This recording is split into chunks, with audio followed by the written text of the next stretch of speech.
The ultimate goal of our equity work at DHS is to eliminate racial inequities and improve outcomes for all people, regardless of race.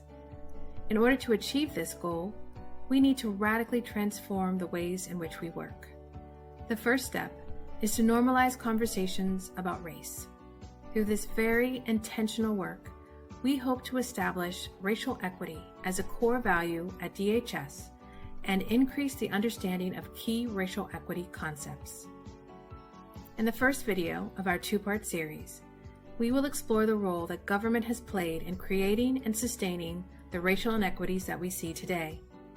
In the second video, we will explore the many ways in which racism has manifested and created disparate outcomes for communities of color.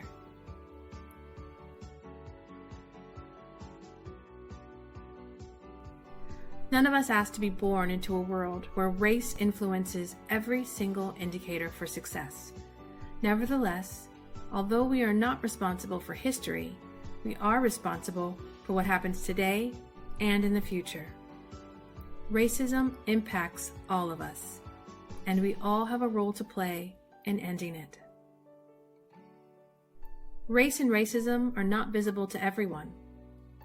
White people have sometimes viewed race as something that happens to other people, like walking through an art museum and studying a painting on the wall entitled "Race in the U.S." We need to recognize that white people are not just looking at the picture.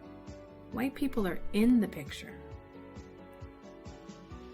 Many current inequities are sustained by historical legacies and structures and systems that repeat patterns of exclusion. Consider how schools are funded and the relationship of racial and economic segregation in housing. Systems and structures create and perpetuate resource and opportunity gaps, like education achievement gaps, disparate health outcomes, and generational wealth disparities that can result in overrepresentation in human services.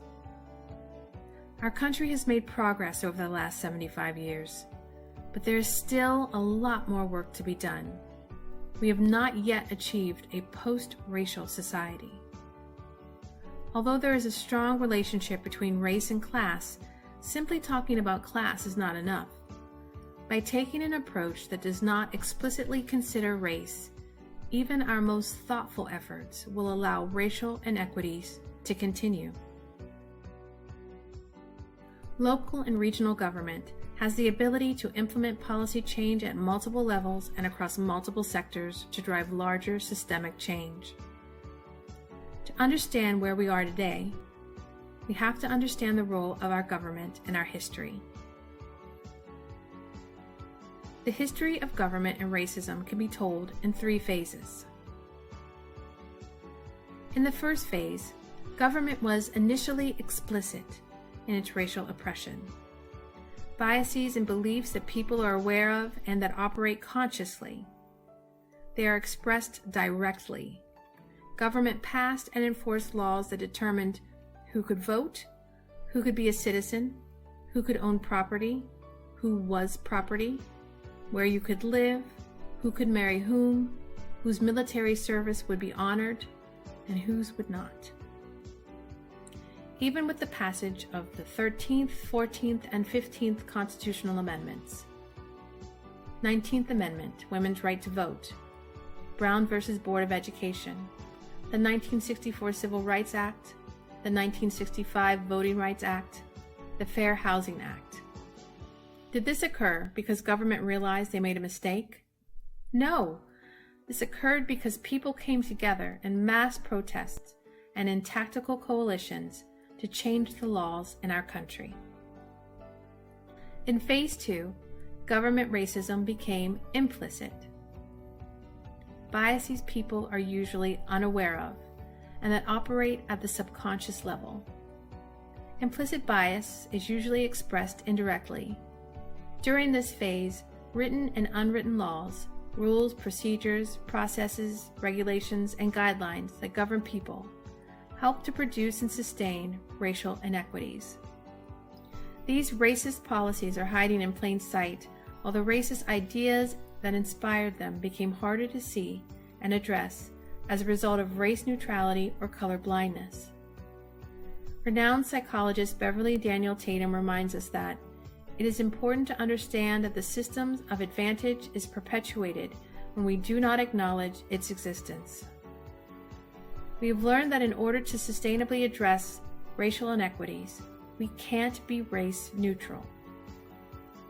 It is necessary to address and acknowledge race as a factor in creating inequity if we want to make progress on reducing racial inequity.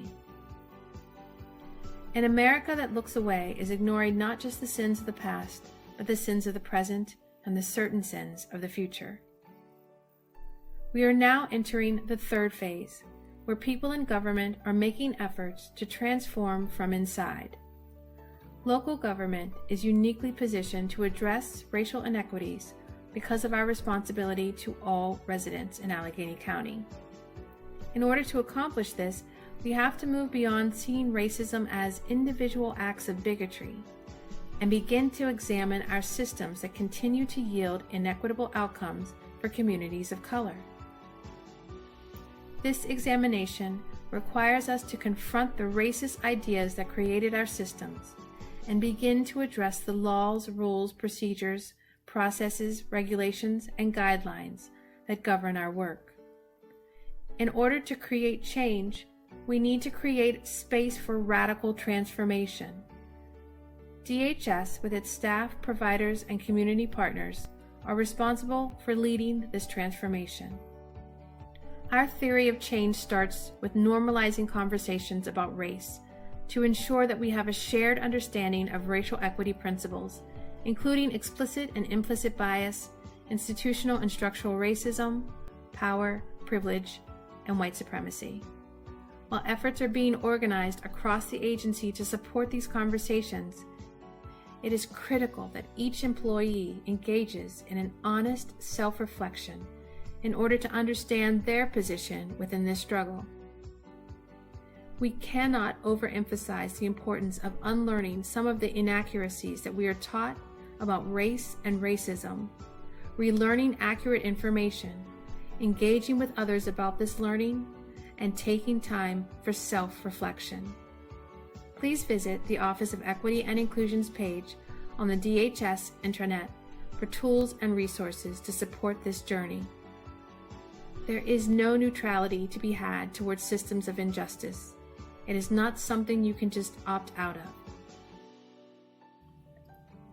Thank you so much for watching. For more information about DHS's commitment to racial equity, please contact the Office of Equity and Inclusion at dhs-equity@alleghenycounty.us.